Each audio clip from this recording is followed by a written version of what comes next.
Chaque fois qu'il traitait un corps, l'homme devait découper les vêtements du défunt jusqu'à ce qu'il soit complètement nu. Aujourd'hui, on lui avait amené une belle jeune femme qui aimait le KFC. Il s'apprêtait impatiemment à couper les bretelles de sa robe quand soudain, elle ouvrit les yeux. L'homme resta impassible, comme si c'était habituel. Il lui expliqua. « Vous êtes à la morgue. Vous êtes morte dans un accident de voiture. » La femme écarquilla les yeux, se rappelant avoir conduit en état d'ivresse et avoir eu un accident. Après, c'était le trou noir. « Mais si je suis morte, comment puis-je encore parler ?» demanda-t-elle. Arthur, voyant son incrédulité, sortit son certificat de décès. Il y était clairement inscrit qu'elle était morte dans un accident de voiture 8 heures auparavant. Avant que Lina ne puisse réagir, Arthur prit une éponge et commença à nettoyer ses blessures. Lina ne comprenait pas ce qu'il faisait. En fait, Arthur était un thanatopracteur, spécialisé dans la préparation des corps pour les funérailles. À ce stade, Lina refusait toujours d'accepter sa mort. Elle supplia Arthur de la laisser partir, promettant de garder le secret. Mais Arthur lui dit quelque chose de glaçant, « Vous refusez toujours de croire, mais vous êtes vraiment morte. » Terrifiée, Lina voulut s'enfuir, mais elle ne put mobiliser la moindre force. Elle ne put que rester immobile pendant qu'Arthur recousait sa tête.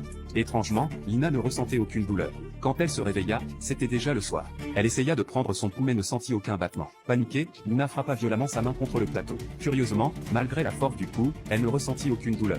Était-elle vraiment morte? Elle voulut s'échapper, mais la porte était verrouillée. Au même moment, son petit ami arrivait à la mort pour lui faire ses derniers adieux.